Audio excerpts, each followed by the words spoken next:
Hey, what's happening? I'm Claudio, and today we're continuing the master bathroom remodel. If you missed the demolition from last week's video, go check it out before you watch this one. In this video, I'm going to be prepping the shower for tile, minus the waterproofing and pouring the pan. So if you want to see what I did, stick around. Let's make it now.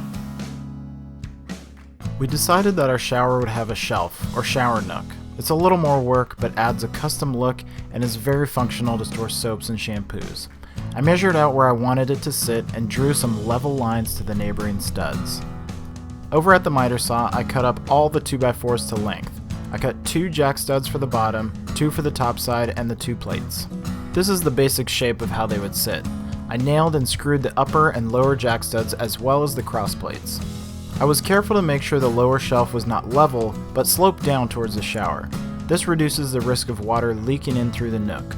Now I'm checking to make sure the studs are in the same plane. If one stud is sticking out, it can be planed down, and if one is sunken in deeper than the rest, a secondary stud can be screwed to it that is in line with the rest. In my case, they were all flat. I added some 2x8 blocking between the bottoms of the studs. This not only strengthens up the framing, but gives structure to secure the pan liner to. It will also act as a mold to pour the shower pan later. The block should be flush with the outside edge of the studs. I determined the placement for the shower curb and made sure it was square to the walls. I marked the location with a pencil and then applied a heavy bead of construction adhesive. I smashed it down and then realigned it to the walls, then screwed it down with some 3-inch deck screws. I checked for level to make sure I didn't have to shim the curb. I repeated the same process for the second and third 2x4s. The old shower head was too low. I ballparked the new location and marked it with a pencil. I measured the support length and after cutting it, screwed it in place. It was time to replace the shower valve. I shut off the water to the house and opened the lowest spigot to drain the system. There was still some water in the shower valve and pipes, so I drained those out. After that, I removed the nails holding the head pipe to its support. Now I needed to remove the valve completely. I used a small pipe cutter and cut the hot and cold water pipes leading into the valve. The 2x4 support for the old valve was too thick for the new one, so I tore it out from between the studs. I attached a thinner 1x4 in its place with a couple screws. I measured out the lengths of copper pipe and soldered them to the new valve. I made sure to remove all the pieces inside the valve before heating it up. I screwed the valve to its new home. From there, I measured out the lengths I needed to connect it to the hot water line. I cut it and then thoroughly cleaned all the ends, inside and out, on all the connecting pipes. I added some flux to all the joints. This helps the solder to melt and sweat into the voids to make a watertight connection. When soldering copper, apply heat opposite to where the solder is being applied. Keep heating until the solder liquefies and sucks into the joint. It's always better to solder away from the studs, but when you have to, make sure you're prepared to handle a small fire. I had my fire extinguisher on hand. I also watered down the studs to prevent any excess heat, but they still charred a little bit anyway. I used a level to make sure the shower head pipe was plumb and then screwed it in place. Once the valve had cooled down, I inserted the valve cartridge, secured the bonnet nut, and added the handle. After turning on the house water, I inspected all the joints with a flashlight to make sure there were no leaks. I also opened the valve to check if the water flowed correctly. So that the shower drain base could sit flush on the subfloor, I tapered the edge of the hole.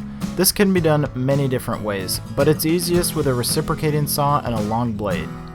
After making sure the drain base sat flush, I cleaned both the existing pipe below and the new drain. I applied a solid coat of black ABS cement to the 2 mating surfaces. I secured the connection and then held it in place for a few minutes. And once the cement had set up, I screwed the drain base down to the plywood subfloor. I measured out the exact floor dimensions for the shower pan liner. I transferred these dimensions to the pan liner and cut it to size, leaving enough extra on all sides to reach up near the tops of the 2x8 blocking. I folded the pan liner in the corners in this method to make sure any water will fall to the drain and then tacked it to the blocking with some galvanized roofing nails. I continued tacking the pan liner all the way around the shower with the same nails. The liner needs to be as tight to the blocking as possible since the cement backer board will sit on top of it. The curb creates a little more complexity since the liner can't simply be folded around it. I made some cuts around the curb and tacked the inner flap similar to the other corners. I also tacked the liner down to the curb on the top as well as the outside. I found the drain hole below the pan liner and cut out slices with a utility knife to open it up. I also found the 4 bolt locations and cut an X through the liner. Now I could screw down the bolts and secure the clamping ring by tightening down the bolts. I screwed down the adjustable drain barrel and then checked to make sure it was level, and it was.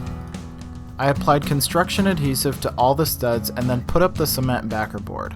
I tacked it up with a couple roofing nails, and once it was steady, drove in screws every 6 to 8 inches. I added some 2x4 blocking between studs, overhanging the cement boards. This adds strength to the connection, but more importantly, makes sure the boards stay flush and won't bow. I added more construction adhesive and continued installing the boards. Each board was cut in the garage using a circular saw with a masonry blade. This board needed a hole cut to fit the shower valve. I used the circular saw to make straight lines and then finished it with the jigsaw. I added this board just like the rest using construction adhesive and screws. To make sure I drove in the screws without missing the studs, I used a level to draw a line. This bottom board needed to be notched out to fit the shower curb and adjusted for a thickness of a piece of backer board. Once cut, I could fasten it in place. I realized that I hadn't put a 2x4 block behind the piece of backer board, so I unscrewed it just enough to fit a block in and then screwed it back down. Now I could cut out the hole in the cement board for the shower nook. Also, my GoPro clamp didn't hold. Since the framing was all in place, all I had to do was trace the outline with the reciprocating saw. I measured the dimensions of all the backer boards and fit them in place. This joint shows how the water management should look. Vertical pieces always come down on top of horizontal ones. That way, any water that travels down will hit the horizontal piece and drain away instead of running down a seam. Of course, everything will be waterproofed, but the principle still remains. I screwed down the 4 sides after adding some construction adhesive. The back only receives some adhesive, but no screws. The sides will lock it all in place.